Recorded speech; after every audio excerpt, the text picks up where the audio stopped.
Bonjour, nous sommes en novembre 2019 et dans cette vidéo, je voudrais aborder avec sœur Sylvie, qui peut se présenter en quelques secondes, le thème suivant, la bonne mort, un thème de théologie. Mais d'abord, Sylvie, pouvez-vous vous présenter? Oui, bonjour, je suis Sylvie Roch, une religieuse des Sœurs de la Présentation de Marie à Saint-Hyacinthe, au Québec. Je suis religieuse depuis 35 ans et je suis infirmière depuis 1991 auprès de nos sœurs âgées, malades, en fin de vie.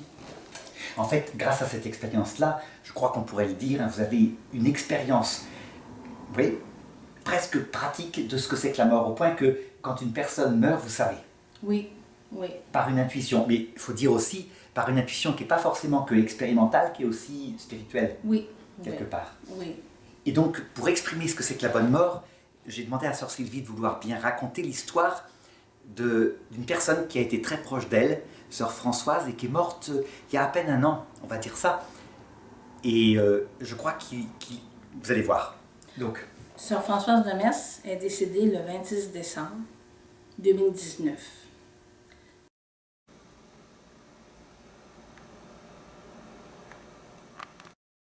J'ai œuvré avec Sœur Françoise de Metz pendant 22 ans. Ensemble, nous avons œuvré auprès de nos sœurs. Elle est infirmière et musicienne. Un lien très grand s'est créé parce qu'elle œuvrait comme infirmière avec moi. On avait souvent des urgences. Et aussi, dans la liturgie, on chantait ensemble. Donc, c'est une amitié aussi très spirituelle. On était très proches l'une de on l'autre. peut dire qu'elle t'a soutenu même énormément dans plein d'épreuves, au point que vous étiez des sœurs quasiment amies.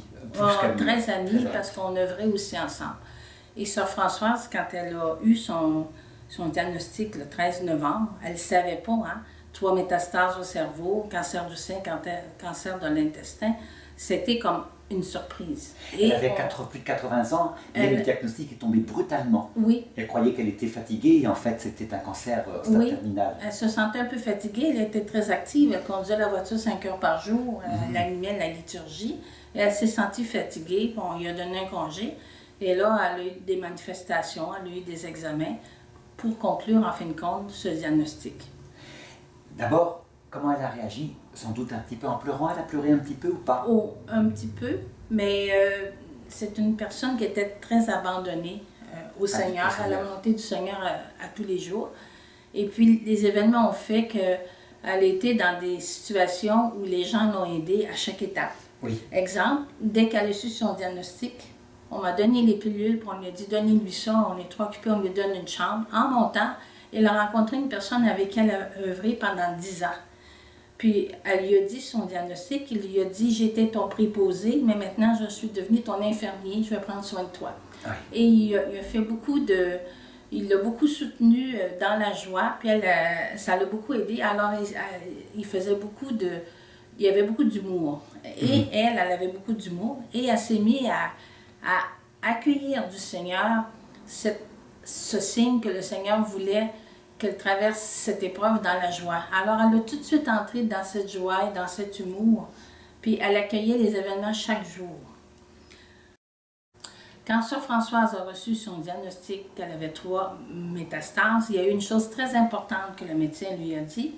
Elle lui a dit, dans 2 jours, vous allez perdre la raison, ce qui ne s'est pas réalisé, mais elle vivait avec cette perte de raison-là. Dans 2 jours, vous perdez la raison, et dans 2 semaines, vous allez mourir. C'est brutal, c'est brutal. C'est brutal. Alors, sœur Françoise a décidé d'aller rencontrer les sœurs avant qu'elles perdent la raison. Des sœurs avec qui elle a vécu toute sa vie. Oui, toute la communauté. Et qui avaient parfois, je dirais, c'était pas facile la vie commune. Oui, elle a 60 ans de vie religieuse, sœur Françoise, donc elle avait tissé des liens. Au cours de 60 ans, il y a des hauts et des bas. Oui. Comme dans toute situation, dans toute communauté communauté ou dans toute vie aussi. Voilà. C'est-à-dire qu'elle a préparé, c'est vraiment intuition, elle a préparé une sorte de rencontre. Alors, elle a demandé, moi je voyais que c'était du ciel, il fallait avoir l'autorisation du médecin parce qu'elle était hospitalisée. Ah oui, oui.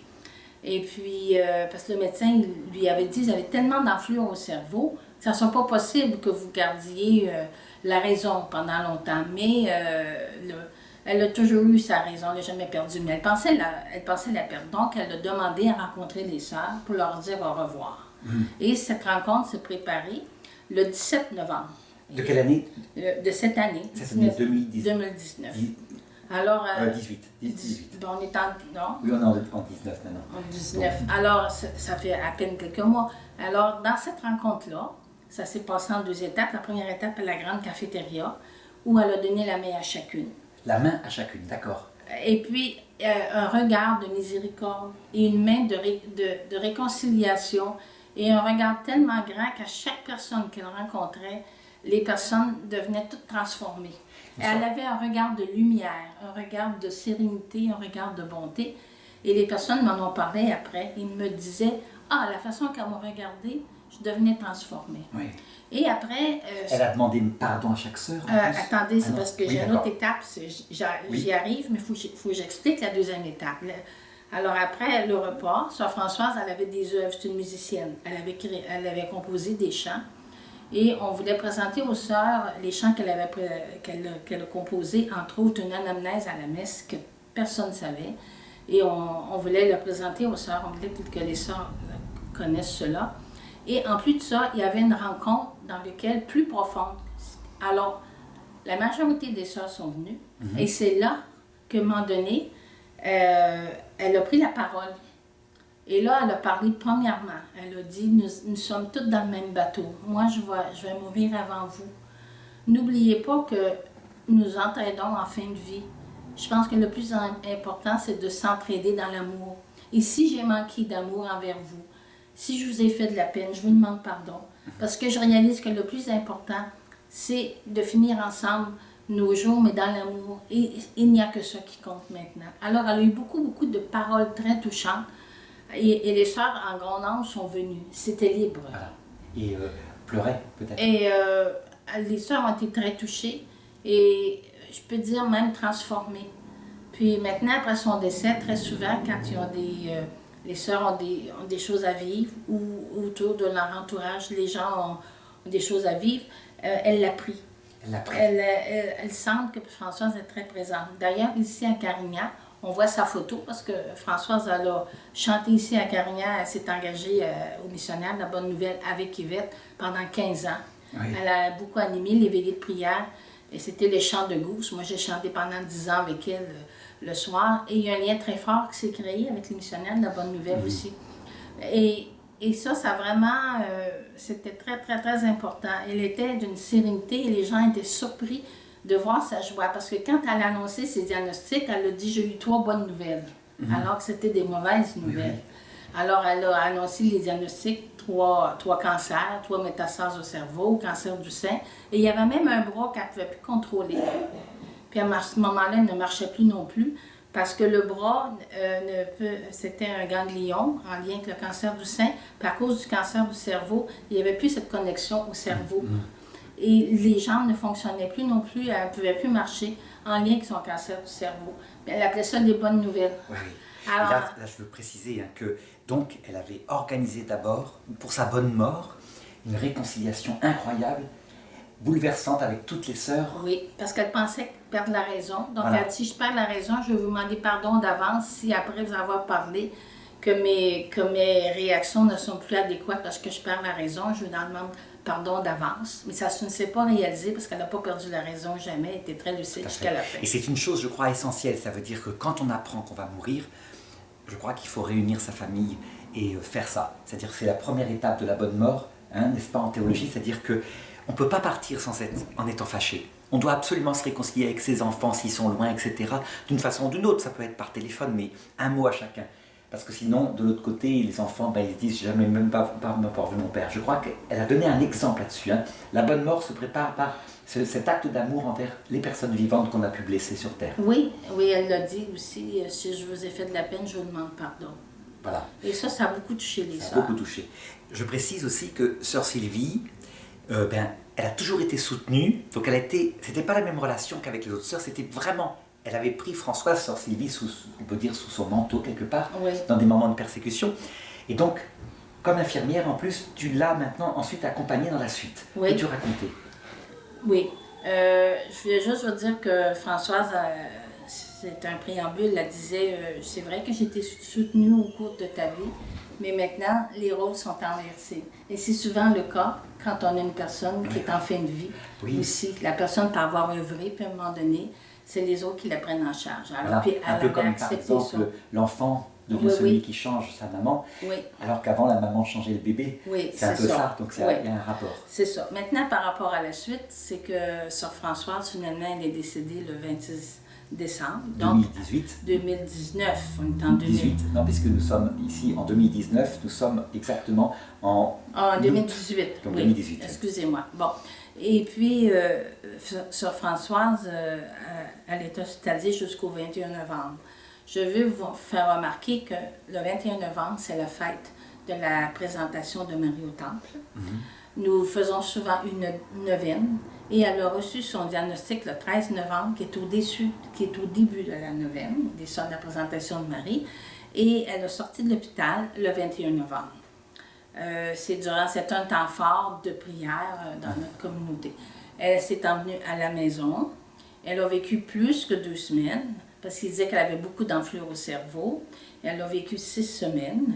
Et dès qu'elle est arrivée à l'infirmerie, elle a dit... À l'infirmerie, oui. À notre infirmerie, dans notre maison. Ah oui, elle n'était pas à l'hôpital, elle était à soins palliatifs elle dans votre était maison. à l'hôpital du 13 novembre, à l'hôpital Honoré-Mercier, Oui. un hôpital public, jusqu'au 21 novembre. Et de là, elle s'est emmenée dans notre infirmerie. Voilà, pour terminer sa vie chez elle. Pour terminer sa vie chez nous. Mais je veux vous dire que quand elle a visité les sœurs, le lendemain, il fallait qu'elle donne un cours de piano. Il a fallu que je la sorte encore de l'hôpital. On a fait venir une musicienne qui était à Montréal de notre communauté parce qu'elle avait un clavier compliqué. Puis si on voulait que nos religieuses puissent utiliser ce clavier, il fallait qu'elle donne un cours de 3 heures. Elle explique. Le lendemain, elle a donné un cours de 3 heures. On a fait venir la religieuse sur les gens de Montréal qui ne vivaient pas à Saint-Hyacinthe, mais qui est venue pour transmettre le mode d'emploi de ce grand clavier que maintenant Sœur Lise accompagne toutes les sœurs dans la liturgie. Donc elle préparait aussi. Ça fait partie de la mort aussi de préparer quand on n'y est plus. Quand on n'y est plus, les œuvres qu'on a commencées, elles peuvent se poursuivre. Voilà. Dans le cas de Sœur Françoise, c'était à la liturgie. Alors, Sœur Lise continue maintenant ce que Sœur Françoise fait. Voilà. Et ça touche beaucoup les sœurs, qui est cette continuité-là. Un peu comme on transmet, on règle ses affaires quand on est une famille, ne pas faire comme Johnny Hallyday, malheureusement, c'est-à-dire créer quelque chose qui va être un problème qu'on laisse à sa femme ou à ses enfants, donc en déshéritant, créer quelque chose qui fait la paix plutôt. Et elle l'a fait. Oui, et faire le lien quand elle n'y sera plus. Voilà, quand elle n'y sera plus. Alors, le 21 novembre, elle a quitté l'hôpital et la première chose qu'elle a demandé au personnel, elle a dit, moi, jour et nuit, je vais laisser ma porte ouverte pour que chacune des sœurs, celles qui désirent me voir, je puisse les accueillir. Et en tout temps, ma porte soit ouverte pour accueillir chacune. C'est comme ça que je vais vivre mes derniers jours. Et beaucoup de religieuses face à cette rencontre qu'elle avait eue se sont venues la voir en tout temps pour lui parler, pour lui confier des intentions de prière, pour se confier à elle aussi. Et elle avait toujours un mot de réconfort. Oui. Tant qu'elle était capable de parler. C'est ça. Alors ça, c'est une attitude d'ouverture et d'accueil. Et il y a une préparation aussi à intercéder pour l'avenir. Alors c'est comme ça que Sœur Françoise a décidé de le vivre. C'est la liberté de chacun. Mais moi, ça m'a beaucoup édifié de voir cette attitude d'accueil qu'elle avait. Voilà. Et alors maintenant, nous passons à la mort. Ce que tu as vécu. Tu as vécu sa mort. Oui. Là, vraiment, c'est quelque chose de très profond que, en théologie, vous allez voir, on commentera après avec Monique, qui est un petit peu théologienne, c'est-à-dire deux phases de sa mort. Bon, alors, on veut se reporter maintenant, on pourrait dire, à la soirée. Sœur Françoise est décédée le 26 décembre 2018 à 10h30.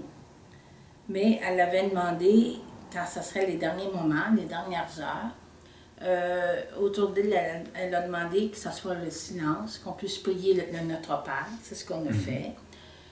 Comme j'ai beaucoup chanté avec elle le Gousse, on était dans la liturgie de Noël. Alors, Verbe du Père, nous t'adorons. On venait de vivre Noël. Alors ça, c'est une antine que j'ai beaucoup chanté avec elle. Et avec quelques sœurs, parce que nous étions quelques religieuses, on chantait ça autour de avec son elle, lit, quoi. autour d'elle. Moi, je lui donnais la main et il y avait beaucoup de silence. Donc, c'était comme une soirée de prière où il y avait beaucoup de présence très priante et d'adoration, Oui. dans une attitude d'adoration. Alors là, ce qui est arrivé d'une façon subite, c'est que moi, je lui mettais toujours une petite onction, une ouate du Père Charbel à Sœur Françoise. Saint Charbel Makhlouf, qui est le saint dont le corps est intact au Liban et qui soigne de l'huile, une huile sainte qui guérit. Et cette huile-là, je l'avais prise à Montréal chez des maronites. Et j'en ai imbibé le front à Françoise depuis octobre, depuis qu'elle était plus malade, même avant son diagnostic. Et j'ai mis j'ai fait une petite croix sur le front. Il était 9h15. Et Sœur Françoise, elle avait de l'apnée depuis 3 semaines. C'est-à-dire, surtout les nuits, l'apnée, c'est quand pendant 1 minute, elle respirait que 20 secondes et les 40 autres secondes, elle n'avait pas le contrôle de sa respiration arrêtait. Ce qui est très douloureux, sûrement. C'est pas douloureux, c'est paniquant. Oui. Et dans les nuits, parce que je l'ai accompagnée certaines nuits, à un moment donné, elle ne pouvait plus parler. Elle se retournait vers moi. Et quand ce phénomène arrivait, elle se tournait vers moi et elle me disait « Dada! Dada! » En voulant dire « Je ne peux pas respirer. Oui. » Là, je lui expliquais. Je disais « Françoise, tu sais, c'est l'apnée, c'est une infirmière. Alors, il s'agit que tu respires quand tu peux respirer et abandonne-toi les 40 secondes quand tu ne peux pas respirer. » Elle a compris ça, puis elle le pratiquait. Mais, ça faisait 3 semaines qu'elle avait ça. Mais le dernier soir, après avoir mis cette onction du Père Charbel, cette huile, moi, je regardais son visage, mais une compagne qui était avec moi puis qui la voyait souvent me dit « Ah, Sylvie, c'est ça, Francine Bevin, ma supérieure. Ah, Sylvie, regarde, elle n'a plus son apnée. Elle respire librement et aisément. C'est arrêté, elle n'a plus. » Habituellement, on ne voit pas ça chez les mourants. La période d'apnée continue. Et là, je voudrais insister sur ce qui s'est passé là, très important. Le pape Jean-Paul II a fait un peu la même chose à sa mort. C'est-à-dire qu'à un moment donné, les soins palliatifs doivent supprimer, quand c'est possible, la douleur, mais si possible, en ne supprimant pas la conscience, pour que la personne puisse vivre sa mort, parce que ça la prépare à l'autre monde. Et là, manifestement, l'huile du Père Charbel, c'est vrai, a supprimé cette panique, on peut dire, a rendu paisible, sans supprimer sa conscience, elle était consciente jusqu'au bout. Oui, Sœur Françoise aussi désirait ne pas avoir trop de morphine, suffisamment, mais elle ne souffrait pas tellement, mais juste assez pour la soutenir, mais elle voulait être lucide jusqu'à la fin. C'était son désir. Et elle n'avait eu de la morphine, elle n'avait eu dans l'après-midi. Puis là, elle n'était pas trop souffrante, elle était faible, mais pas souffrante. Et ça l'a rendu plus... le fait que l'apnée a arrêté, ça l'a rendu plus à l'aise. Puis habituellement, il y a beaucoup de choses de plus graves dans son corps qui peuvent se produire. Elles peuvent avoir beaucoup de difficultés respiratoires. Elle n'en a pas eu du tout. Donc, elle était dans une situation où elle était à l'aise. Voilà. Donc, vraiment, tout ce qui permet d'être à l'aise, il faut le faire. Et si possible, en essayant de garder sa conscience, parce que c'est une mort chrétienne. Bon, c'est sûr qu'elle était affaiblie, mais après ça, il s'est passé une deuxième chose. Après avoir reçu l'onction, l'apnée s'est arrêtée. Et tout à coup, la respiration s'est mise à changer. La respiration profonde, elle est devenue superficielle. Et là, il est venu une grande paix. Sœur Françoise, elle a fermé sa bouche, puis elle est devenue comme le Père Charbel. Volontairement, elle avait la bouche à respirer, elle fait ça. Puis là, elle est devenue les yeux fermés, puis tu voyais par son attitude lucide et consciente qu'elle se mettait en état d'accueil du Seigneur. Elle sentait le Seigneur venir, une attitude de prière comme on voit dans les pèlerins quand on voit à la chapelle où quelqu'un se met en état d'adoration. Elle s'est mise volontairement dans un état de prière et d'adoration. Et là, nous, en voyant ça, on l'a respecté dans un grand silence.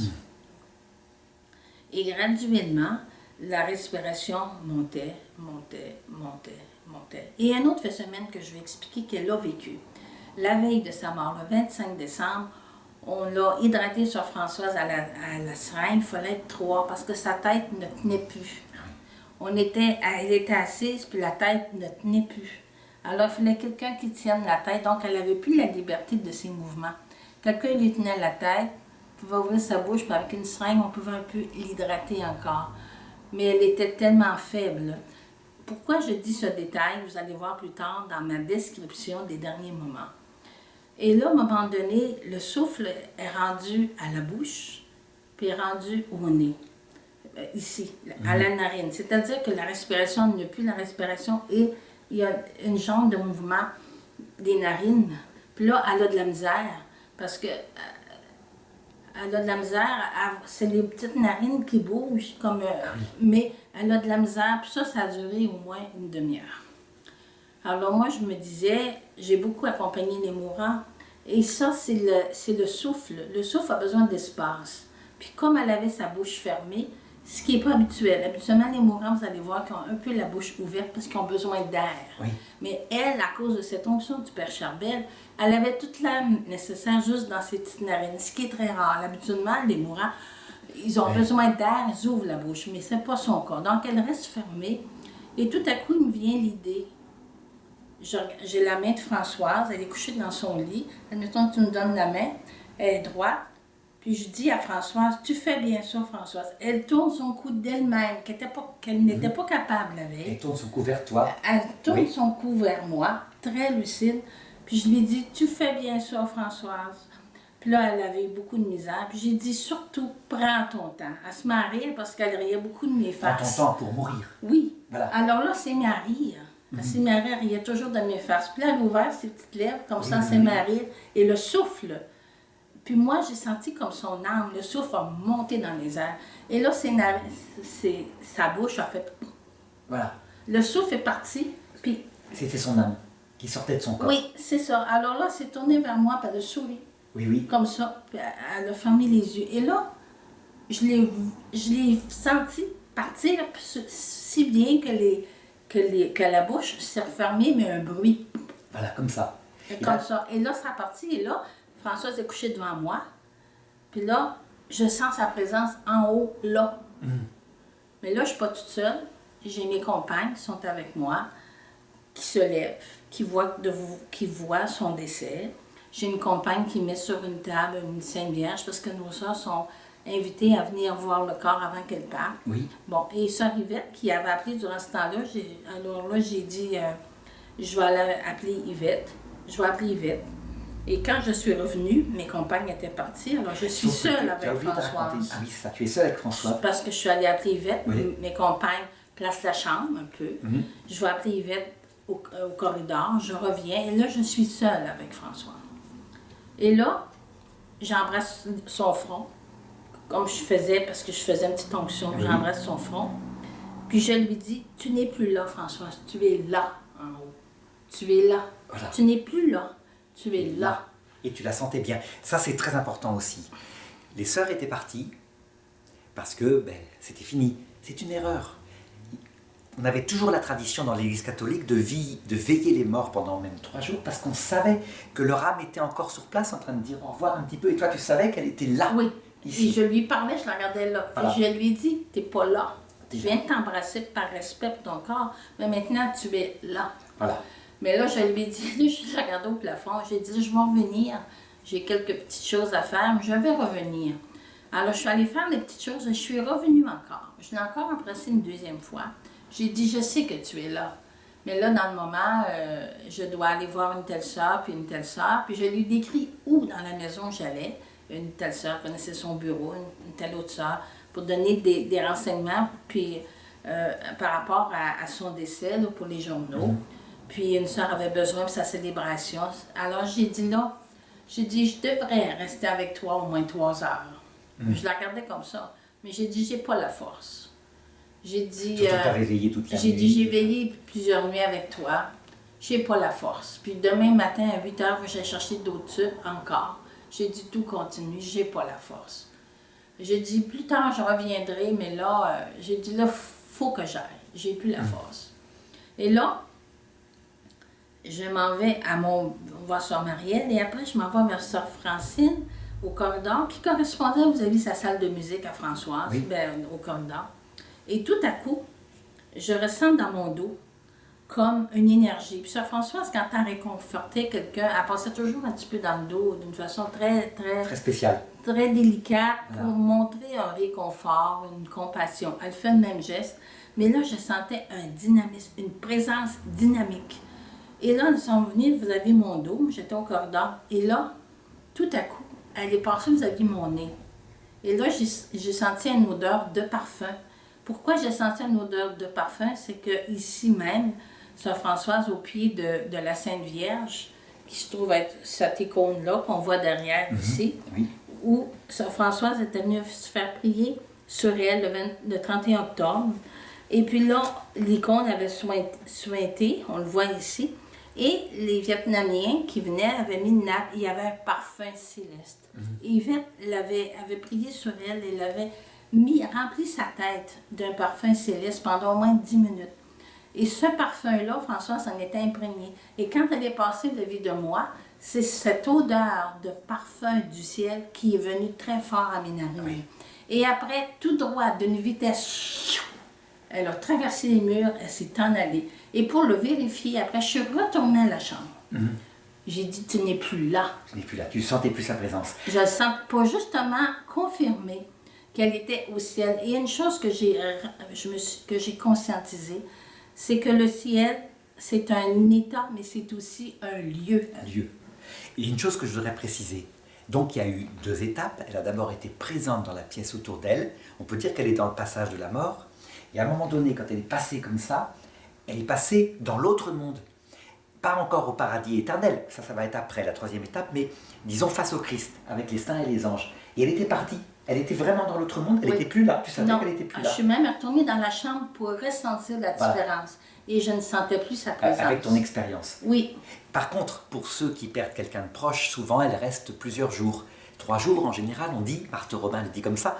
Et donc, c'est là le moment de leur dire tout l'amour. Tout ce qu'on n'a pas pu dire, pardon si on a fait des choses comme ça, parce qu'elles lisent dans notre cœur, elles entendent nos pensées. Il n'y a même pas besoin de parler à l'extérieur comme toi tu le faisais, puisqu'elles lisent dans nos pensées, c'est autre chose. Oui. Voilà, alors la suite. Alors, finalement, après ça, là, moi, quand j'ai vécu cela, j'étais dans la joie. Parce que souvent, Sœur Françoise, dans l'exécution d'une tâche qu'on faisait ou d'une chose importante, elle disait tout le temps « mission accomplie ». Alors, j'ai dit « mission accomplie, Françoise, tu es maintenant dans l'au-delà ».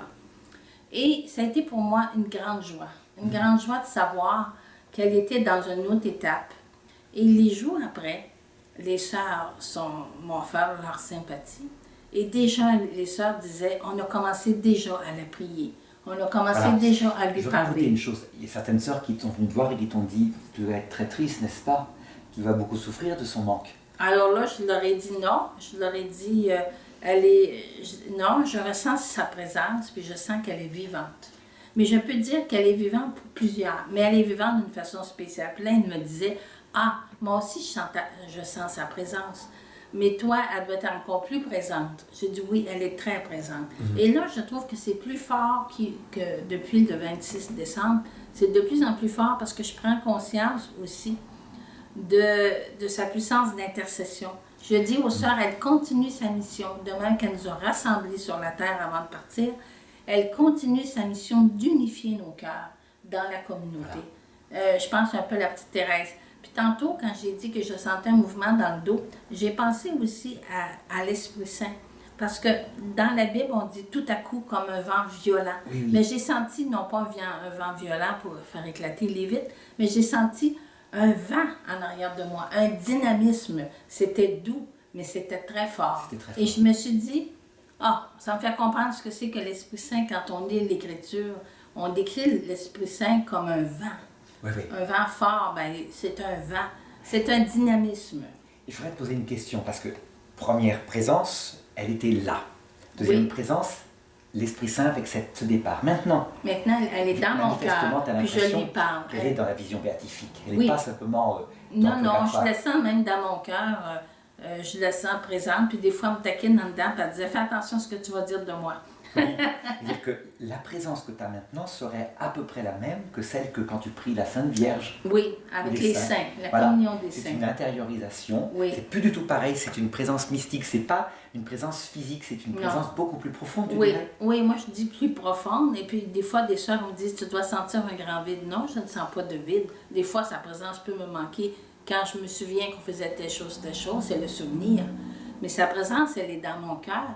Et puis, elle est de plus en plus forte, je trouve. Une présence plus profonde, c'est ça, à mesure que je m'approfondis, que j'approfondis mon expérience aussi. Je la sens très forte, cette présence-là, Voilà. pour la communion des saints. Et là, je voudrais préciser, hein, cette présence-là est la même que celle que quand on prie Oui, les saints. C'est une présence intérieure. C'est pas du tout du spiritisme, ça n'a rien à voir. C'est la communion des saints. C'est quelque Oui. chose comme ça. Oui. C'est tout à fait chrétien. Hein. Et alors évidemment, pour chacun d'entre nous, il faut faire le pari que la personne est encore au purgatoire. Sur François, c'était tout à fait différent. Hein. Mais parce que peut-être qu'on se trompe, on peut avoir des impressions subjectives. Parfois non, c'est tellement fort. Et donc prier pour elle. De toute façon, si elle est déjà au paradis, les prières iront servir à d'autres. Hein. puis les sœurs la prient. Ils me disent toutes, bon là j'ai été l'épreuve, j'ai prié Françoise, j'ai demandé, son nom c'est sœur Françoise de Mers, j'ai demandé une intention, j'ai été exaucée. Les sœurs la prient beaucoup, beaucoup comme une sainte. Elle la prie déjà elle-même, elle vit ce que moi je vis. Bon, je le vis peut-être d'une façon peut-être plus intime parce que j'ai eu des liens très forts, mais je peux dire que les membres de ma communauté le vivent aussi à leur manière. Voilà. Et c'est ça qui me réjouit. Il y a une communion de nos sœurs, mais ils ont une communion aussi Voilà. selon ce qu'elles étaient, ce qu'elles ont vécu, mais plusieurs me partagent disent, ah, ben là, je parlais à Françoise ce matin, j'ai quelque chose d'important à vivre. Et puis, oui, j'ai une réponse. Voilà. On sent que chacune a une Elle intériorité, vous exauce. une communion avec elle. Voilà. Oui. Ce qui veut dire que les saints canonisés, c'est des modèles. Mais il ne faut pas croire hein, qu'on ne peut prier que les saints canonisés ou béatifiés. On est tous appelés à la sainteté. Et Françoise, manifestement, une vie de service comme ça, quand même, Oui. un pardon absolument profond avant. Et tout Oui. ça, c'est une sainte du paradis, je pense. Oui. Oui. Peut-être qu'elle ne sera jamais canonisée, mais peu importe, c'est une sainte du paradis. Oui. Et on peut le faire avec son papa, sa maman. Ça n'a Oui. rien à voir avec l'évocation des fantômes. C'est la, Ah, c'est la oui, communion oui. des saints. Ah, oui. C'est la Oui. prière. Oui, c'est ça que je trouve moi aussi. Oui. Merci Sylvie. Et dans l'étape suivante de cette vidéo, eh bien avec, donc je disais Monique, nous allons faire un commentaire théologique de ce qu'a raconté Sylvie. Voilà la suite de la vidéo. Donc voilà, voici Monique Larochette, qui est au Canada et qui est laïque consacrée. Dans ce qu'on a vu du témoignage de sœur Sylvie, on voit qu'il peut y avoir quelquefois des ambiguïtés, en tout particulier que nos frères protestants peuvent nous reprocher. Pourquoi prier les morts? Est-ce que ce n'est pas du spiritisme? Est-ce que cette espèce de sensation qu'elle a eue de l'âme de sœur Françoise qui partait au ciel, c'était pas vraiment une apparition extérieure? Donc on va en débattre avec Monique. Pourquoi? Parce que je crois qu'elle a une assez grande expérience de la distinction qu'on doit faire entre communion des saints et spiritisme. Donc Monique, qu'est-ce que tu as pensé d'abord du témoignage de sœur Sylvie? Alors moi, je trouve ça extraordinaire qu'elle ait pu avoir la grâce d'accompagner sa sœur dans son passage vers le ciel. Il y a eu un signe comme quoi elle était allée vers le Seigneur tout de suite, parce qu'elle était prête à accueillir le salut de Dieu, sa miséricorde, avec un cœur de pauvre. Mais quelquefois, on a des passages à faire vers l'autre monde, vers le purgatoire. Et d'autres fois, il y a des personnes qui restent auprès de nous parce qu'elles sont attachées. Et moi, j'ai vu des personnes qui priaient leur grand-mère, des jeunes se sont mis à prier leur grand-mère et à voir des apparitions de leur grand-mère dans leur maison, dans leur chambre. Et elles croyaient vraiment que c'était leur grand-mère. Elles étaient attachées. Et à ce moment-là, on dit « Attention, ce n'est pas nécessairement ta grand-mère, ça peut être l'esprit mauvais qui prend le corps de ta grand-mère pour te tromper et t'amener vers son chemin à lui. » J'ai vu aussi chez des Amérindiens, un enfant après la mort de son père ou de son oncle. Il était très aimant, cet oncle-là. Il était chrétien, je le voyais souvent. Il avait eu l'épreuve d'avoir coupé, on a dû couper ses jambes, et une après l'autre. Et il À a, cause du diabète, sûrement. à Oui. cause du diabète. Et puis, donc, il est parti vers le Seigneur. Lui, il était rempli de foi, son épouse aussi. Alors, son épouse vient me raconter qu'un enfant dans la communauté de sa famille voit son oncle, il est sur le lit et il rit avec l'enfant. Alors, j'ai dit, attention, il y avait beaucoup de cultes dans cette communauté-là. On pratiquait encore le culte des morts, mais comme avec la manière des anciens. L'animisme, donc. L'animisme. La croyance que les esprits étaient là, Oui. dans la maison, Oui. vraiment, un peu comme des fantômes, je dirais, hein, Oui, si tu oui, veux. oui. Et donc, il fallait vivre avec eux. C'est un peu ça, oui. Oui, c'est ça. Alors, il y a deux choses. Soit l'ennemi prenne le corps de la personne pour tromper et amener à lui, soit que la personne ne s'est pas détachée des siens, de ses biens, et elle est restée. Et à ce moment-là, nous devons leur dire, va vers le Seigneur Jésus, parce que Jésus, c'est ton sauveur, il est rempli d'amour et de miséricorde. C'est vers lui que tu es appelé à aller. Sinon, tu dois ordonner à l'ennemi au nom de Jésus, va-t'en, je ne veux plus te voir. Et je ne reste pas attachée affectivement avec la personne parce que ça peut me nuire et ça peut lui nuire, dépendant des liens qu'il y a. Mais comment ça, c'est distinguer des cas. Voilà, c'est ça qu'il faut être précis. Comment on peut distinguer qu'il y a un phénomène de spiritisme qui semblait être là, c'est-à-dire de nécromancie ou oui, d'une Oui. apparition d'un mort provoquée par les personnes de la maison, Oui. avec la communion des saints qu'a pratiqué Sylvie. Oui. C'est-à-dire Sylvie, manifestement, il y a eu une première phase où elle a senti que l'esprit de sa petite sœur Françoise était là au plafond, qu'elle venait de mourir. Oui. Et elle lui a parlé, donc c'était manifestement elle, mais elle lui a parlé, Oui. elle n'a pas entendu sa voix, hein, elle a Oui. elle sentit sa présence. Oui. Puis après, elle est partie au ciel. Et maintenant, elle me dit, je vis avec elle une autre façon, c'est-à-dire par une prière intérieure, comme Oui. par exemple quand je prie la Sainte Vierge, qui est une Oui. personne du ciel, avec son corps, évidemment, mais comme je prie, on va dire Sainte Blandine, Sainte Faustine, qui Oui. elles sont sans leur corps. Comment tu distinguerais? Moi, je le distingue premièrement parce que elle lui a dit, Sylvie, va vers le Seigneur. Hein? Elle lui a vraiment dit, va vers le Seigneur. Et la petite, elle a commencé par regarder, elle va sortir de son corps. On voit ça maintenant, hein, la vie, dans les livres sur la vie après la mort. Ils sortent de leur corps et ils voient leur corps. Puis il y en a qui ne savent pas où aller parce qu'ils ne connaissent pas le Seigneur, parce qu'on ne les a pas évangélisés. On ne leur a pas apporté la bonne nouvelle de Jésus qui les aime, d'un Dieu qui les attend dans un paradis éternel. Alors, ils ne savent pas où aller. Tandis qu'elle, elle connaissait le Seigneur, elle savait qu'elle était appelée au ciel, mais elle a comme attendu. Alors, sa tante lui a dit, vas-y. Elle a prié avec ses sœurs pour qu'elle aille vers le Seigneur et cette âme-là était prête à partir. Voilà, Alors, très donc, mystique. Françoise était oui. une sœur très très spirituelle, Oui. aimant beaucoup l'Eucharistie, ayant pratiqué Oui. la charité envers ses sœurs. Oui, donc elle était prête à partir et c'est extraordinaire d'aller directement au ciel. Là. C'est une grâce des grâces. Là. On souhaiterait Voilà. ça à tout le monde. Et j'ajouterais que, en fait, elle est partie voir Jésus dans son humanité, Oui. ce qui ne prouve pas qu'elle est directement allée partie dans la vision béatifique, on ne sait pas, peut-être que oui, il y a de fortes oui. chances. Oui. Et donc, de toute façon, moi je conseillerais, je ne sais pas ce que tu en penses, de toute Oui. façon, même quand on est sûr qu'une personne qu'on aime Oui. est dans la vision béatifique, donc Oui. face à face avec la Trinité, Oui. comme la petite Thérèse de l'Enfant Jésus, Oui. de prier pour elle au cas où, c'est pas perdu. Oui. On prie Oui, pour je elle, le et si, crois. si elle est au paradis, ben, les grâces iront sur quelqu'un d'autre. Oui, parce que j'ai lu dans un livre sur le purgatoire qu'il y avait une religieuse qui était morte en odeur de sainteté, mais elle était juste au dernier purgatoire. Et puis, elle attendait des prières pour entrer au ciel parce qu'elle avait vécu une imperfection que les sœurs ne voyaient pas, mais que le Seigneur voyait. Et elle attendait des prières. Elle est venue en chercher parce qu'on ne priait plus pour elle. Alors donc, c'est certainement bien de prier toujours pour les âmes du purgatoire. Parce que comme tu l'expliquais, avant le jugement, quand on a le jugement particulier, à ce moment-là, on voit l'humanité de Jésus, et c'est Jésus, avec l'âme, qui voit si elle doit aller dans un purgatoire pour continuer d'être purifiée. Parce que même la grande Thérèse d'Avila, on nous a dit, en tout cas d'après une révélation, qu'elle a été purifiée un petit instant au purgatoire parce qu'elle aimait trop ses mains. Oui, C'est spécial, oui. hein? Se détacher de tout. Se détacher de tout pour s'attacher à Dieu seul. Mais nous avons eu un cas ici au Canada d'un homme qui était attaché à une personne. Puis quand elle est décédée, il s'est mis à l'invoquer. À l'invoquer. À l'invoquer. Alors, Oui. invoquer, évoquer, je distingue. Invoquer, on invoque Jésus, pas pour qu'il apparaisse, mais intérieurement, et évoquer. On fait apparaître extérieurement. Donc c'est plutôt évoquer que tu dis. Peut-être parce que cette personne-là était pas assez éclairée au niveau des âmes du purgatoire.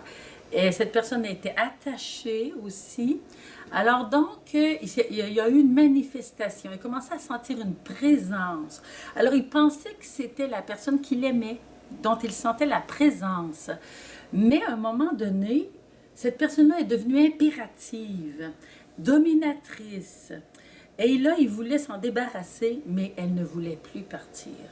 Il a dû avoir affaire à un prêtre et demander la prière du prêtre pour que cette présence, qui dans le fond était un démon, qui l'opprimait et il a commencé à vraiment l'opprimer puis à lui faire peur. Là.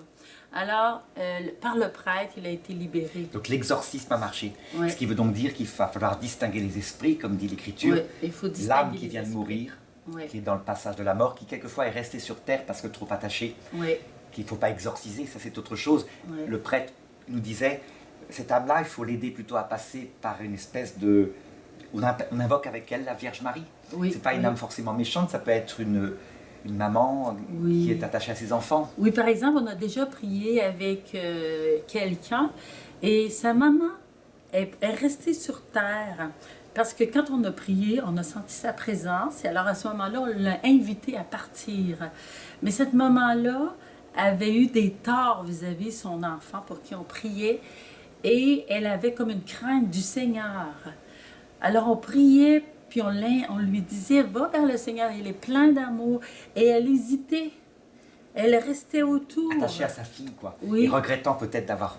Oui. Enfin, ayant découvert dans le passage de la mort qu'elle avait Oui. fait du mal à sa fille. Oui, c'est ça. Typique de Oui. ces âmes du deuxième ciel qu'on appelle le passage de la mort. Oui, c'est Et ça. qui ne sont pas des âmes saintes, mais pas méchantes forcément. Ouais. Que là, on peut les délibérer, non pas, surtout pas par un exorcisme, ça n'a rien Non, à voir, non. mais par une prière. Le prêtre Une fait prière une de prière libération, de libération. Comme par exemple, ici au Canada, il y a une dame qui a fait, est allée visiter une infirmière à l'hôpital. Cette infirmière elle lui racontait qu'elle avait une blessure à la jambe.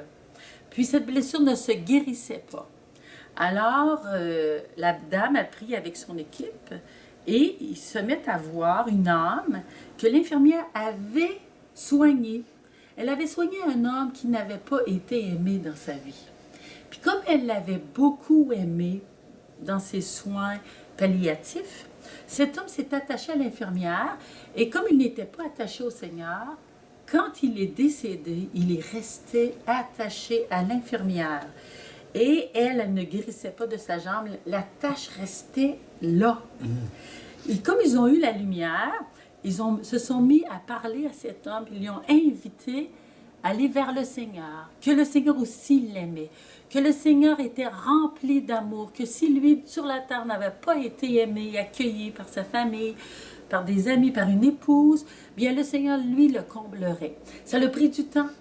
Il voulait comme pas partir, il avait tellement aimé cette infirmière, ça fait qu'il a fini tranquillement par reculer et partir, et elle, sa jambe a guéri. Parce que, aussi, le Seigneur permet que les âmes puissent manifester leur présence par des maladies ou des troubles qui vont faire qu'on va reconnaître que c'est eux. Voilà. Ouais. Ce qui veut dire, donc, premier discernement, une âme du purgatoire dans une maison n'est pas forcément méchante, quelquefois peut être quand même envahissante, ne se chasse pas par un exorcisme, ce ne sont pas des personnes comme ça, non. se Par la délivrent prière. plutôt par la prière ou une explication avec la Vierge Marie qui vient les chercher. Oui. Mais ces âmes-là, on ne les prie pas, on prie pour elles. Oui. Elles ne sont pas, elles sont Encore finalement, au purgatoire, elles ne sont Et- pas au purgatoire. et elles ne sont pas purifiées, elles n'ont pas encore vu le Christ. Oui, c'est Par ça. contre, il faut distinguer, deuxième chose, Ouais. d'un démon, c'est-à-dire d'un Oui. esprit révolté qui serait dans une maison Oui. avec là vraiment une volonté de nuire Oui. extrêmement méchante. Oui. Mais quelquefois, il y a des âmes du purgatoire qui sont méchantes. c'est On pas- peut les distinguer parce que si c'est un démon, on a peur. Si c'est une âme, on sent la présence. Moi, ça m'est déjà arrivé. Je sentais la présence, mais je dis, Jésus, tu es avec moi, mais il y a une présence ici. Et le lendemain, j'étais avec 3-4 personnes dans cette maison-là. Le lendemain, moi, je couchais en haut. Et elles viennent me visiter, elles prient aussi, parce qu'on priait aussi. Et elles entendent du bruit en haut, elles entendent des pas. Alors, elles me disent, Monique, est-ce que tu étais en haut de telle heure à telle heure? J'ai dit non, j'étais dehors. Alors, les trois personnes m'ont dit la même chose. Alors, on a dit, c'est une âme qui vient demander des prières. Et en plus, il y avait un oiseau. Parce que même les animaux, ils peuvent se servir des animaux pour manifester leur présence. Ou des SMS ou des choses comme ça, enfin des animaux. Le petit oiseau, il n'arrêtait pas de donner des coups sur la balançoire, sur la maison. Toute la journée, il n'arrêtait pas, puis il me réveillait à 6 heures. Alors, le soir, quand on a prié, on a distingué qu'il y avait vraiment une âme dans le besoin. Nous avons prié pour elle et le lendemain matin, c'était terminé. Elle était partie. Voilà. Elle venait demander des prières.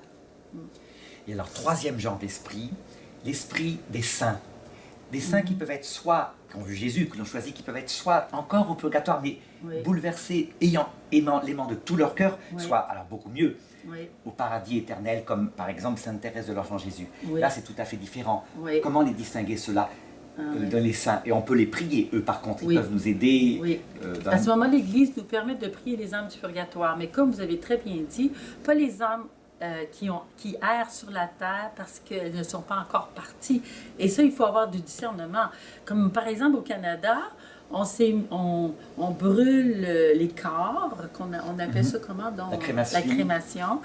Et ensuite, on les met dans des urnes et les gens ont commencé à garder les urnes dans les maisons, ce qui n'est pas permis par l'Église, les mettre dans des bagues, de toutes sortes de manières parce qu'elles sont restées attachées. Il y en a qui les mettent dans la chambre de leur fille, puis ils vont voir leur fille. Mais ça devient comme du spiritisme ou de l'animisme. Une religion des ancêtres. Oui, dans le livre de la sagesse, on décrit comment, dans l'ancien temps, avant Jésus-Christ, on a fait d'un mort une idole. Alors, la personne morte, on était attachés, on a voulu rester avec cette personne-là. On veut qu'elle reste avec nous. On en a fait une petite statue de bois. Puis, tranquillement, on s'est mis à la prier, à l'invoquer. Et là, le démon s'est infiltré dans cette pratique. Et parce qu'il n'y avait pas la vraie foi et aussi le détachement. Parce que quand quelqu'un meurt, le Seigneur nous appelle à la donner. Comme quand moi, mon frère est mort, le Seigneur m'a vraiment appelé à le donner. Ce qui est vrai, c'est-à-dire que des personnes, par exemple, mettons qu'une jeune fille se soit suicidée, sa maman est en larmes tout le temps, il pense même éventuellement au suicide.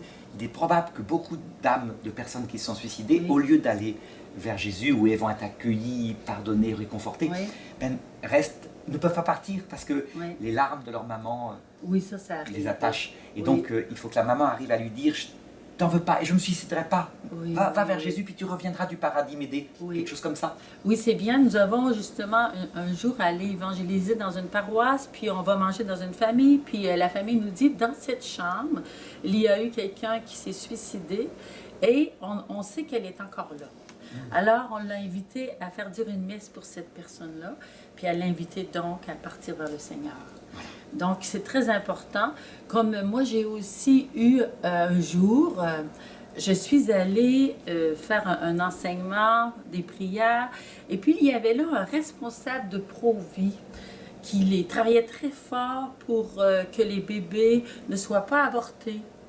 Alors, quand je suis revenue chez moi, le lendemain, j'ai vécu une journée d'oppression terrible. J'étais comme en dépression, puis la veille, je n'y étais pas. J'ai dit, qu'est-ce que je vis? Alors, vers la fin de l'après-midi, j'appelle une de mes amies qui est habituée aussi à prier pour ces cas-là. Elle a dit, où étais-tu hier? J'ai dit, j'étais justement avec un des responsables de Pro-Vie. Bien, elle dit, il y a des petits bébés avortés qui t'ont suivi parce que tu pries. Et ces bébés ont besoin de prière. Au moment même qu'elle m'a dit ça, j'ai eu tellement de joie. J'ai dit, maman, Marie, je te les donne, c'est tes tout petits enfants. Prends-les. C'est comme si je les voyais, qui étaient enfin reconnus. Et là, j'ai continué d'avoir de l'oppression, mais moins. Le lendemain, moi, je fais toujours une heure d'oraison. Puis là, dans cette oraison-là, je les ai présentés au Seigneur. Et ensuite, je suis allée à l'Eucharistie. L'Eucharistie, c'est une messe qu'on peut offrir pendant qu'on y assiste. Moi, je ne suis pas un prêtre, mais j'y assistais. Et j'ai dit, Jésus, tu les as tous sauvés par ton sang. Je les place sur la patène. Et au moment où le prêtre a consacré le corps et le sang de Jésus, j'ai dit, Jésus, par ton corps et ton sang, délivre ces petits-enfants, emmène-les vers le ciel. Et après l'Eucharistie, j'étais totalement libérée. Je n'avais plus aucune oppression, aucune tristesse. Là, je donne peut-être l'aspect théologique de cette chose extrêmement importante. Les limbes éternelles sont refusées par l'Église, hein, c'est clair, parce que Dieu va proposer son salut à tout homme. Mais les limbes, donc ce passage de la mort qui deviendrait un lieu où les petits-enfants avortés, ou les petits-enfants, en tout cas, grandissent, est très important à comprendre. Ça veut dire qu'elles ont été dogmatisées par l'Église. Depuis toujours, il y a eu 17 fois une définition de l'Église sur les limbes, mais jamais leur éternité. Et donc, grâce aux découvertes du pape Benoît XVI en 2007, qui a demandé à la Commission théologique internationale, cette théologie est absolument valable. On ne peut pas les baptiser avec de l'eau, mais on peut les baptiser par notre prière, notre désir, surtout les enfants avortés qui sont abandonnés. Donc on peut en adopter des millions. Et Sainte Thérèse, déjà l'enfant Jésus le disait, hein, la cohorte de tes petits-enfants. Si on le fait, ben, ils nous accueilleront à leur tour quand on viendra de l'autre côté. Ça, c'est typiquement une communion des saints, n'est-ce pas? Oui, c'est ça. C'est que un jour, nous avons essayé de sauver un petit bébé. Sa maman n'était pas mariée, elle vivait des choses difficiles. Puis on a dit, on va trouver quelqu'un qui va adopter le bébé. On était 3, 4, puis on se faisait des téléphones, puis on essayait de convaincre. Puis il y avait une jeune fille qui était son amie. Elle essayait de convaincre la maman de garder son bébé. Et la maman a décidé de l'avorter. La nuit d'après, la tante et la fille qui avaient été amies avec cette dame-là entendent un bruit, comme ça. Toute la nuit, elle entendait un bruit. Alors la tante, elle était habituée à ces cas. Elle réveille sa nièce, elle lui dit, je crois que c'est le petit bébé qui vient chercher des prières. Le petit bébé, lui, il savait que cette jeune fille et sa tante avaient tout fait pour le sauver. Alors, il est allé les voir pour demander des prières. Alors, ils se sont levés, se sont mis à prier. Ils ont invité le petit bébé à aller voir Jésus et Marie. Et le petit enfant est parti vers le Seigneur. Tout de suite libéré. Les petits-enfants, privés de la grâce originelle par le choix d'Adam et Ève, ne peuvent la retrouver que quand quelqu'un la leur demande. Une maman de la terre ou un papa de la terre, normalement c'est le rôle de leur papa-maman, quand ils sont abandonnés comme ça, pendant un temps, on peut vraiment les adopter, devenir même leur papa-maman. Hein. On peut dire que tu es la maman de cette petite enfant. C'est la tante qui avait été la maman, mais moi des autres petits-enfants. Évidemment, à l'heure de la mort de la maman et du papa, ce petit enfant, à son tour, va les adopter. Hein. Ce que dit Monseigneur Léonard avec raison, c'est une communion des saints. Oui, c'est une communion le voir des saints. Comme ça. Parce que c'est nos frères et sœurs dans le Seigneur. Tout à fait. Mais une présence maléfique, un jour, c'était une maman qui appelle un prêtre, c'est le prêtre qui me l'a raconté. Alors, elle dit à ce prêtre, mes enfants font des cauchemars. Il y a des présences dans la maison et ils ont peur. Alors, le prêtre vient dans la maison, mais la maman qui était peintre, elle avait mis sur ses murs plein de sortes de dragons. C'est la mode aujourd'hui. Oui, hein. oui. Elle avait peint toutes sortes de dragons, mais elle ne savait pas qu'est-ce que ça voulait dire. Alors, le prêtre lui a dit, tu as mis le signe de l'ennemi dans ta maison. Alors, lui, il se croit un droit de venir habiter ici. Et lui, comme il est plein de haine, il a toujours le désir de nous détruire parce qu'on est les enfants de Dieu, qu'on pratique la foi ou non. Alors, il fait peur à tes enfants. Si tu le veux, tu peux repeinturer ta maison, enlever tous les dragons, puis je vais demander au Seigneur qu'il bénisse ta maison. Alors, c'est ce qu'elle fait. Mais arrivée dans sa chambre à coucher, il y a un tout petit dragon, tout gentil. Oh, elle dit, tout petit, tout gentil, celui-ci, elle dit, je le garde. Et dans la nuit, elle a entendu cette parole, moi, j'ai le droit d'être ici. Alors, elle a compris que le signe du dragon, ça lui donnait un droit de rester. Oui, puisque c'est dans l'Apocalypse, hein, c'est le symbole de Lucifer. Oui, on va dire ça. Hein. Oui, tout à fait. Oui. Alors donc, elle l'a enlevé aussi, pour que dans sa maison, il n'y ait pas de signe de lui. Et c'est pourquoi aujourd'hui, on a compris qu'il ne faut pas de donner de droit à l'ennemi d'une aucune manière pour qu'il ne vienne pas dans nos maisons. Aucun en fait, droit. Le démon, évidemment, se sert, il singe les sacramentaux de l'Église catholique. Par exemple, la médaille, comme ça, n'a aucun pouvoir en elle-même. Hein. Mais Dieu s'engage, la Vierge Marie, disons qu'il n'est pas Dieu, qui est avec Dieu Oui, une collaboratrice de notre salut s'engage, quand on la porte, à venir nous aider. Ben, le démon fait pareil, avec Oui, ses c'est signes, ça. il singe les choses. Oui, c'est ça. Qu'est-ce qu'on pourrait dire aux Amérindiens maintenant, par rapport à la mort de leurs animaux? Leurs animaux, donc il y a évidemment une ancienne religion, les Amérindiens sont catholiques, hein, Oui. mais l'ancienne religion était l'animisme. Ouais, Ça veut ouais. dire les animaux avaient une grande place, Oui. et c'est vrai qu'on admet maintenant qu'ils survivent, ils ont un psychisme, ils n'ont pas d'esprit, ce ne sont pas Ouais. des personnes, hein, Ouais. mais ils survivent, ils passent dans l'autre monde où ils vont vivre et décorer un monde magnifique, grandiose, etc. Ouais, Comment tu absolument. parlerais de ça? Oui, moi, là, il m'est arrivé une aventure quand j'étais en Belgique. Il y avait un cygne noir. Puis quelquefois, je m'ennuyais. C'est que je me suis mis à parler avec le cygne. Puis il s'est mis à réagir, le cygne.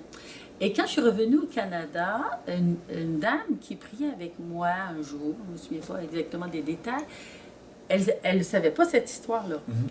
Elle a dit, Monique, je vois un cygne noir. Qu'est-ce qui se passe? Eh bien, j'ai eu une lumière à ce moment-là, parce que c'est vrai qu'à la fin, je trouvais ça bizarre comment il réagissait, ce signe. C'est que l'ennemi s'est servi comme de mon ennui. Au lieu que Jésus soit le seul qui comble mon cœur, et le premier, j'ai fait un lien avec un animal, un petit peu peut-être pour qu'il comble mon cœur, mon affectivité. Et alors, l'ennemi est venu me tromper. J'ai commencé à la fin à me sentir mal à l'aise, mais je ne comprenais pas pourquoi.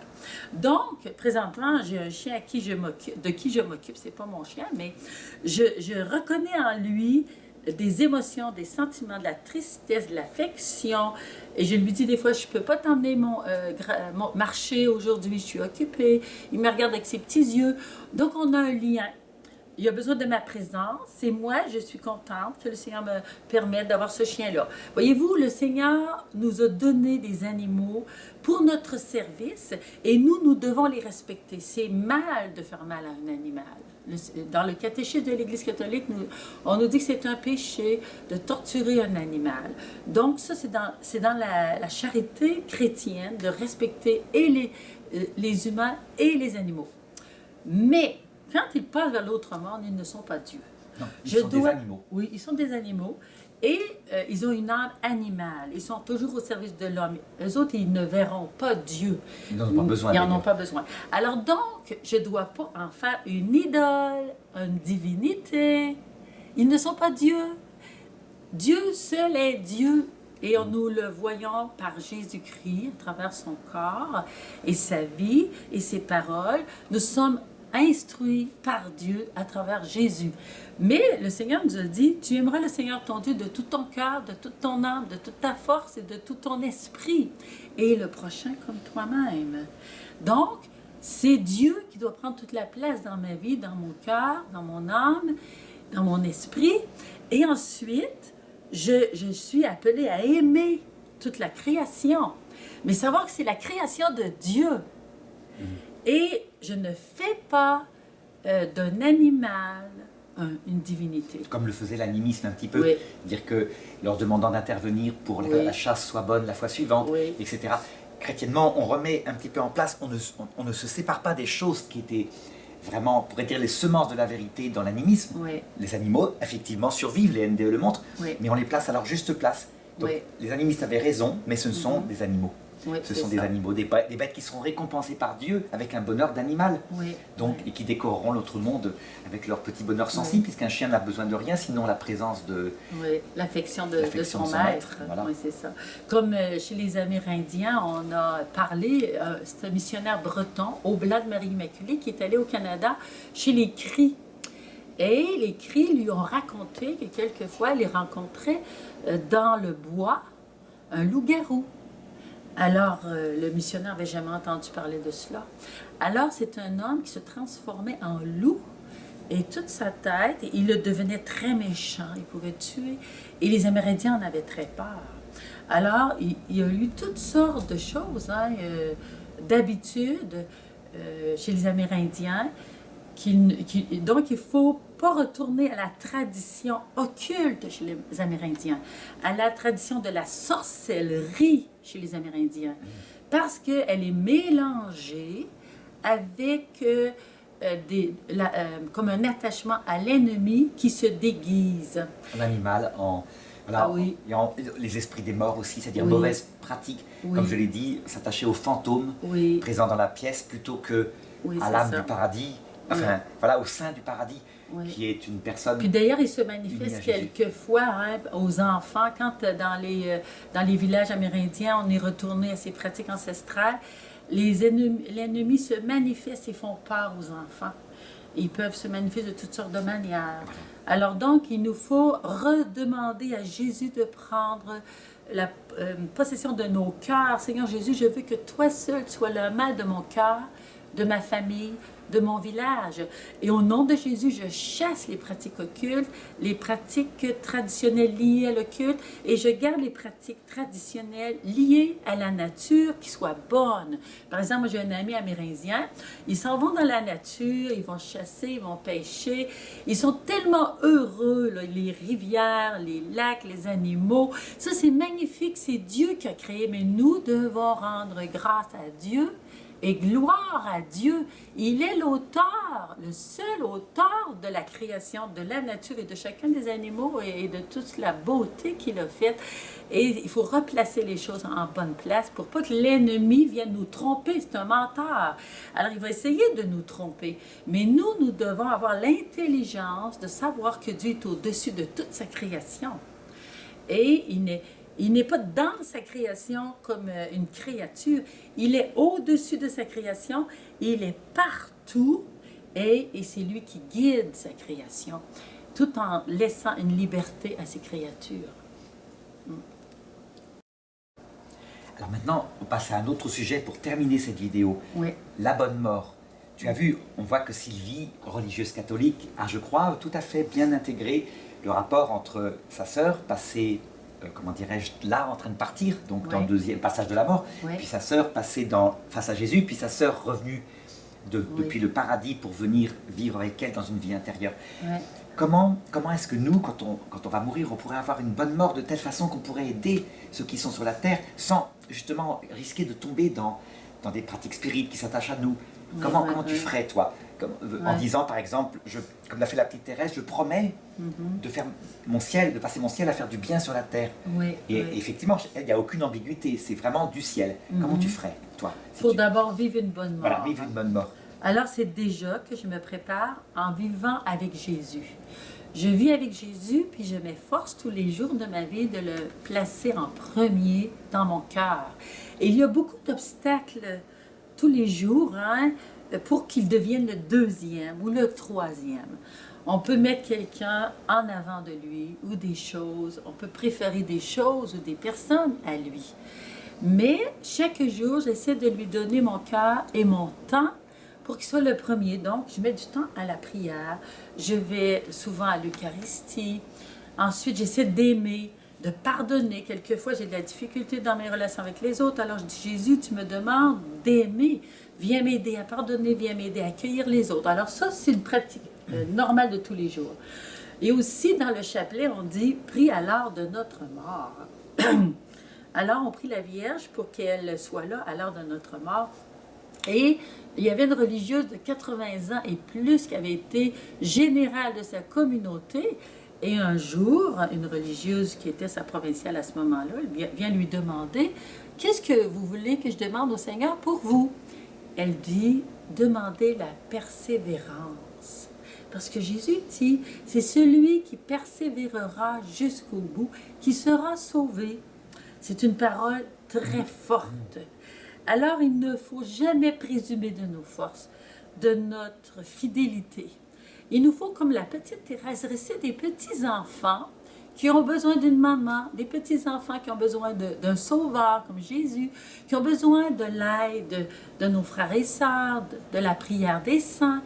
Seigneur, accorde-moi la grâce de persévérer jusqu'au bout dans ma fidélité à toi et pour que quand je serai au plus grand jour de ma vie, le jour de ma mort, c'est-à-dire le jour où j'espère te voir, eh bien, je sois prête. Que je sois prête. Seigneur Jésus, je suis prête maintenant. J'ai travaillé pour toi, j'ai espéré en toi, j'ai essayé de te servir. Maintenant, je suis prête. Mais il y a aussi la grâce du bon larron. Le bon larron, lui, ne connaissait pas le Seigneur, mais le jour où il l'a connu, c'était le jour de sa mort. est mort à côté de lui. Mais lui, avec son cœur, qui n'était pas mauvais, mais il a reconnu un homme extraordinaire dans ce Jésus qui était à côté de lui.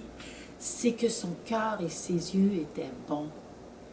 Et il a dit à Jésus, par grâce, probablement que la Vierge Marie a prié pour lui au pied de la croix. Par grâce, il a dit à Jésus, souviens-toi de moi quand tu seras dans ton paradis. C'est incroyable, il était crucifié avec Jésus.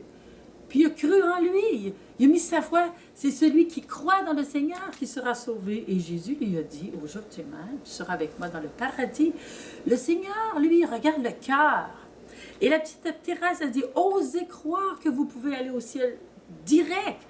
Mais cet acte d'amour parfait est venu du cœur du bon larron. Ce qui veut dire que, si je comprends bien, si tu t'essayes de te faire toute petite, donc tout humble Oui. et amour, Oui, tu penses, n'est-ce pas, oui, que quand tu seras dans la vision béatifique, il va t'élever, oui. mais parce que tu es toute petite, et Toute que tu petite pourras et revenir pauvre.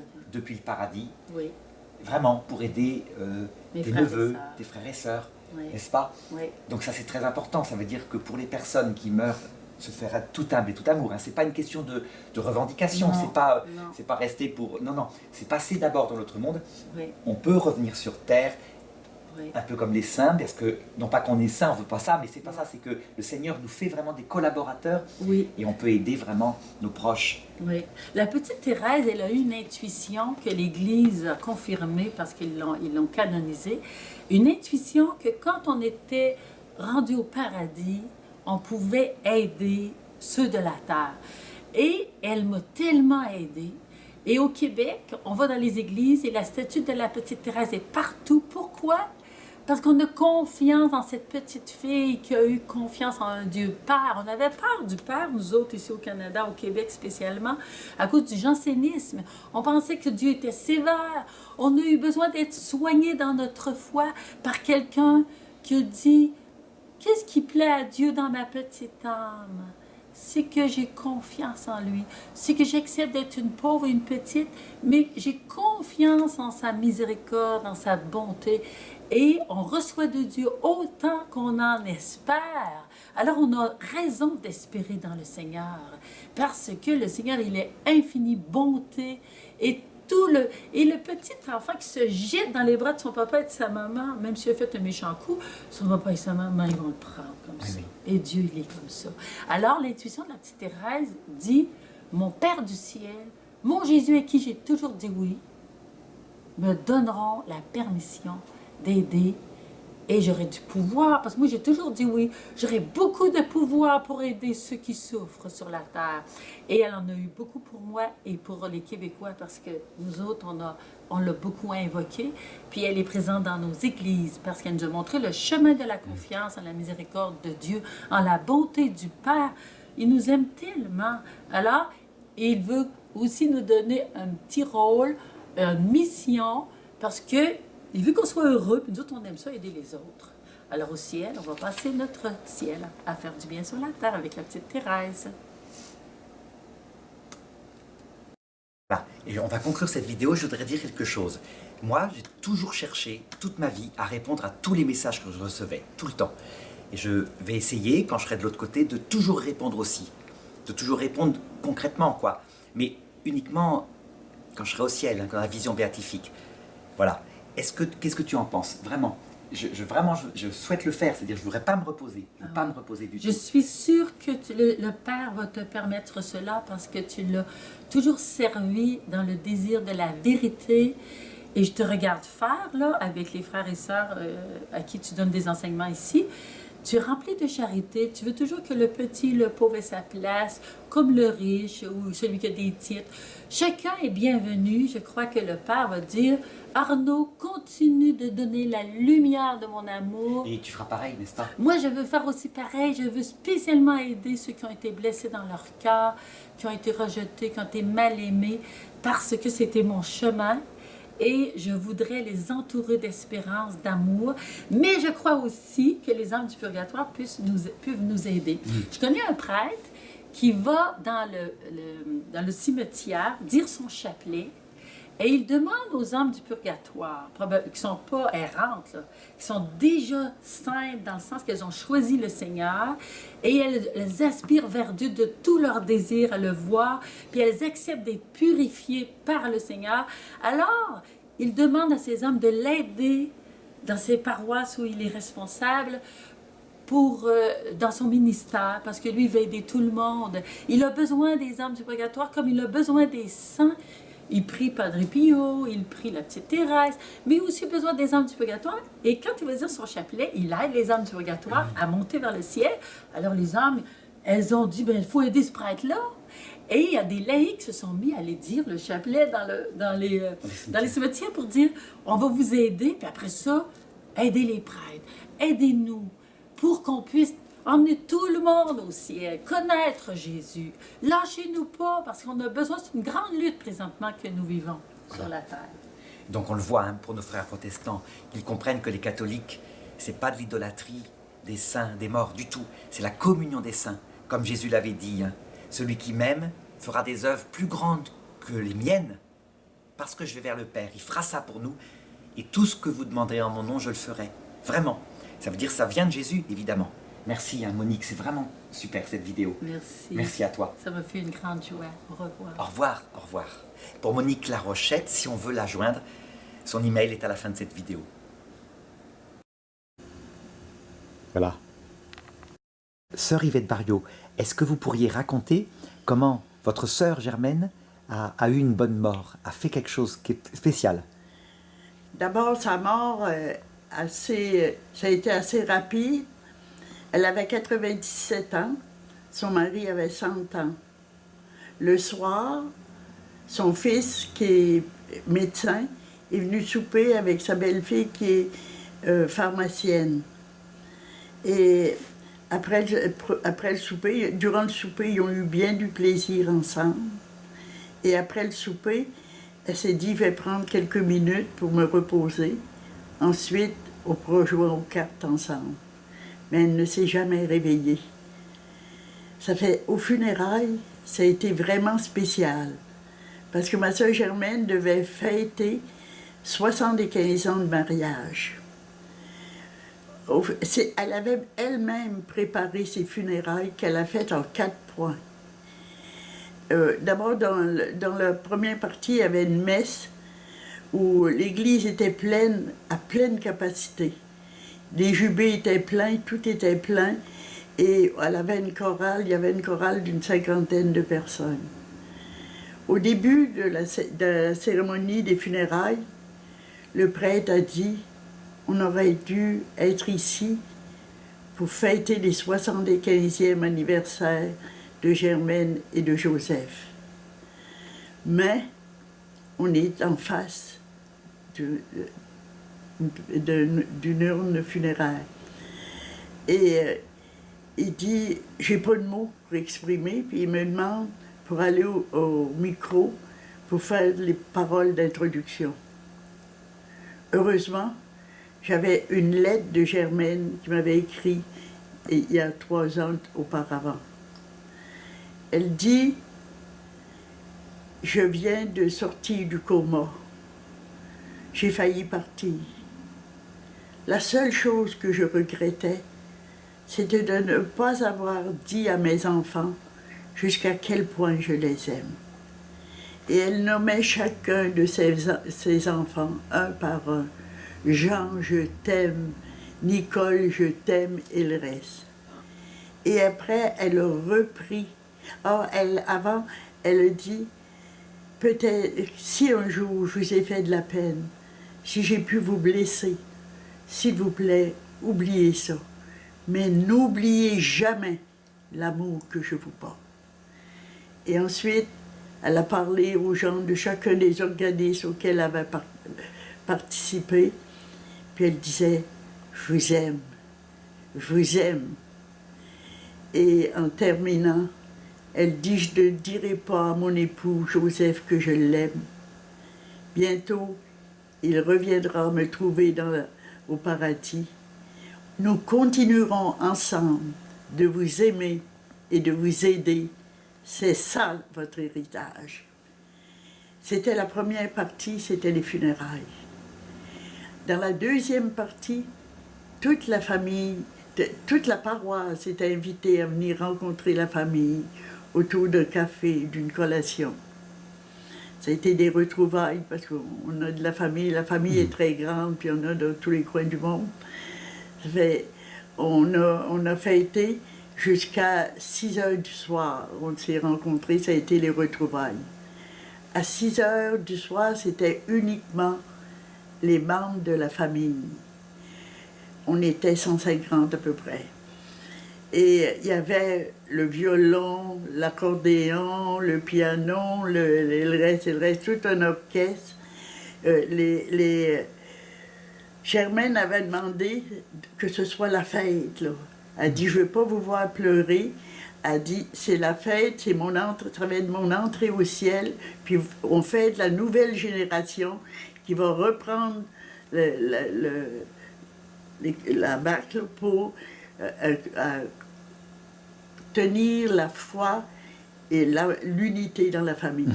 On se fête tous les deux. Moi, je rentre au ciel, puis vous autres, vous continuez de maintenir la foi et l'unité dans la famille.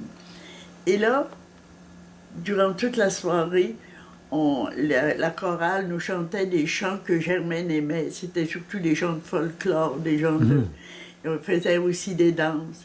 Puis de temps en temps, il faisait par exemple une danse, puis il s'arrêtait. Il faut dire à ton voisin que tu l'aimes. Ils s'embrassaient, puis ils se disaient qu'ils s'aimaient. Ça a été une soirée pleine d'amour, puis pleine des retrouvailles inoubliables. Et la dernière partie, ça a été jusqu'à minuit. Mais mon beau-frère, Joseph, le mari de Germaine, après les funérailles, lui est allé se reposer. Parce qu'on se comprend qu'à 100 ans, il y avait déjà eu assez d'émotions et de fatigue. Il est allé se reposer, mais à minuit, juste les membres de la famille, les enfants avec leurs conjoints, se rendaient à la maison paternelle. Joseph, qui est un grand musicien, s'est levé, puis on chantait ensemble les chants que Germaine aimait jusqu'à 3 heures du matin. Et à 3 heures du matin, ils ont dit à leur père, ils ont fait une chaîne d'amitié, et ont dit à leur père, papa, maman est partie. Mais vous pourrez rester dans votre... Mais vous avez 9 enfants. Vous pourrez rester dans votre maison aussi longtemps que vous voudrez, parce que on sera toujours là pour prendre soin de vous. Ouais. Merci, hein. C'est magnifique. Vraiment, merci Yvette.